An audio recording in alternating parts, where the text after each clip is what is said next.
lot of games in the early part of the season with the hand check. That time it wasn't a hand check. He just came up and hit Ron Harper in the head. In clear view, the officials that Mason has come in to try to slow down Scottie Pippen. Anthony Mason replacing Charles Smith. The Knicks have a 2-point lead. Purdue over Ewing. Ewing got a piece of it.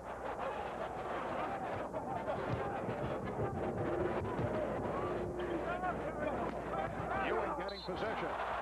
Purdue trying to draw the foul as he hit the deck, but it's called on Will Purdue. That is his first.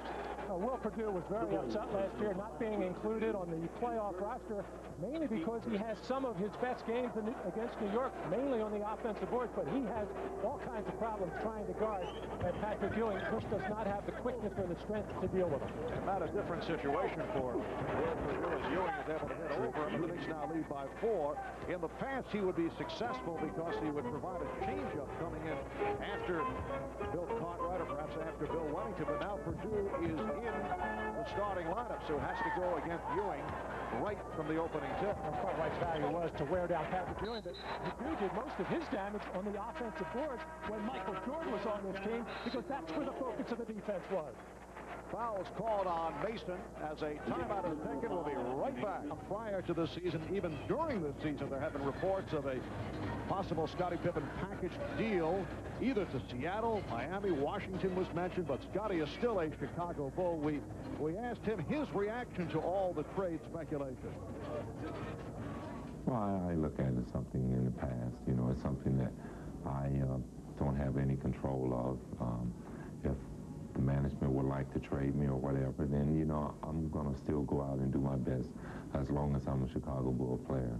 That's something that's totally out of my hands, whether or not I'm here today or tomorrow, but I know as long as I'm here, I'm going to give my best. And these trade rumors and thoughts started with 1.8 seconds to go in Game 3 of the Eastern Conference semifinals when Scottie Pippen refused to go in for that last play. And a lot of thinking around Chicago and in the inner circles was that the Bulls might be trying to trade Scottie Pippen to punish him, to show that that just can't be done to their organization. I think that would be a mistake. If it was to improve their ball club, get us John Kemp, a younger player, and build with that kind of a young superstar, that would make a lot of sense.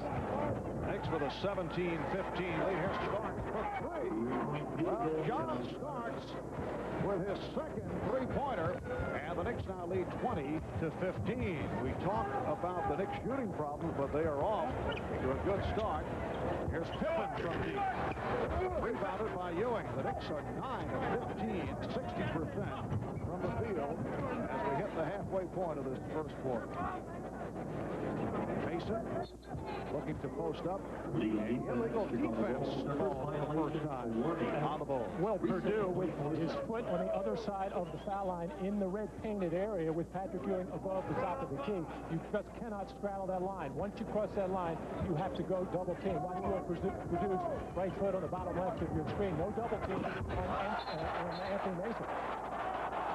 The basket counts. It's a good hit on Will Purdue.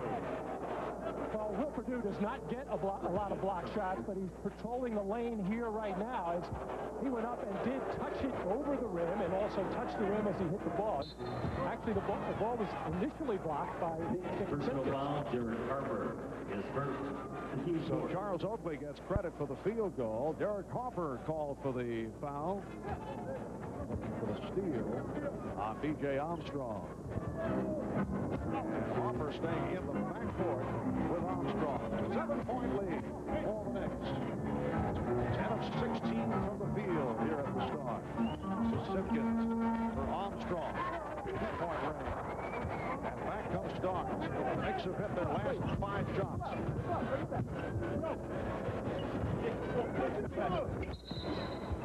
And a reach-in foul called as Ewing put the ball on the floor. Will Purdue called for his second, and he'll be replaced by Bill Wellington. Bill Wellington has had some good moments over the years against the New York Knicks. Well, he can step away from the basket at about 15 to 17 feet and draw Patrick Ewing away, and Bill Wennington shoots that jump shot so well. So far, the Bulls are waiting for Patrick Ewing to put the ball on the floor before they come down and double team. Starks changed his mind. Ewing operating against Wennington. And the foul on Wennington. These two guys faced each other back in their college days in the Big East. Bill Wennington at St. John's and Patrick Ewing at Georgetown, and the rivalry has continued in the pros.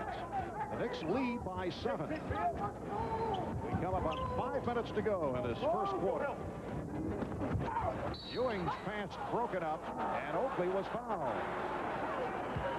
Well, the Bulls are really mixing it up now as to how they're coming down and double Patrick Ewing. The last time when he drew the foul on Wennington, nobody came here. Pippen came on the catch.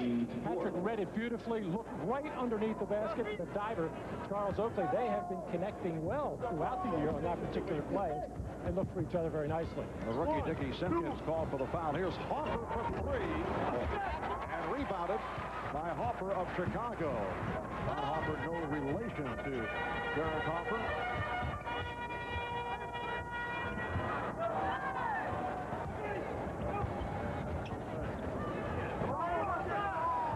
Simpkins. Dickie Simpkins, first-round draft pick from Providence. Incidentally, a teammate of Michael Smith, who has played so well for the Sacramento Kings. Knicks lead 22-17. Starks feeling the shot. He's been looking right throughout the floor. Here's Ewing. Mason had it knocked away. And the officials check with each other and call for a jump ball. And Scottie Pippen does not like the call. And discusses it with Bob Delaney. Did you see those glasses Bob had on before the game? It's a Coke bottle. He said it was a Christmas present, but they were not for game use.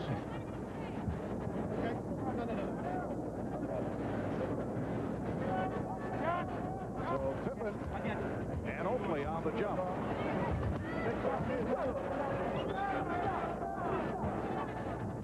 New York Knicks down the road have won 5 and lost 7 overall. Here's Oakley. Yes. Charles Oakley missed 4 games because of the dislocated toe.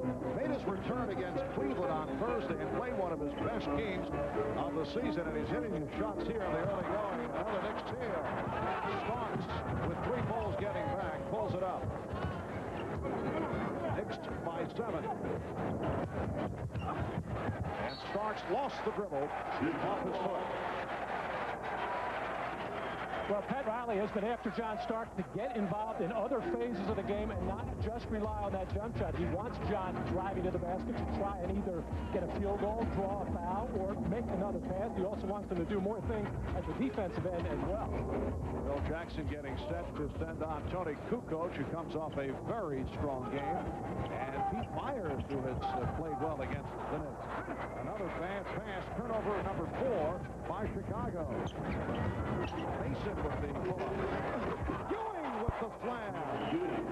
And the Knicks now lead 26-17. And so far, Marv, the Knicks have been the much more alert team. They're quicker to the loose balls. They're catching in where the Bulls look like they're running in water. And this is the way they have played in this building since the beginning. Hoffer going for the steal is called for the foul. There's Anthony Mason letting that shot go, catch the piece of the rim, but Patrick Ewing trailing on the play, followed it all along, and nobody for Chicago ever got a body on him. One more time, Patrick Ewing get a clear lane to the basket as Dickie Simpkins was naughty there. So Ewing with a second field goal, and now Simpkins to the free throw line. Greg Anthony is getting set to come on for the Knicks. And Anthony will replace Hoffer, who has picked up 2 fouls. Greg Anthony has been a very pleasant surprise. He's been shooting well. His shot selection has improved. And he has tried to show Pat Riley that he is thinking fast first and then shot. There have been a couple of occasions where Pat has reacted, but Anthony has had a solid season. They have to be happy with those percentages, but of course with Pat Riley, you always have to do the job at the defensive end, and they think some of his defense has dropped off. Off the mark with that 3-point attempt. Here comes Myers. Steve Kerr, who just came on, for Simpkins, who will pull it back outside. Well, since Anthony Mason has come into the ballgame, I don't think Scottie Pippen has gotten a touch.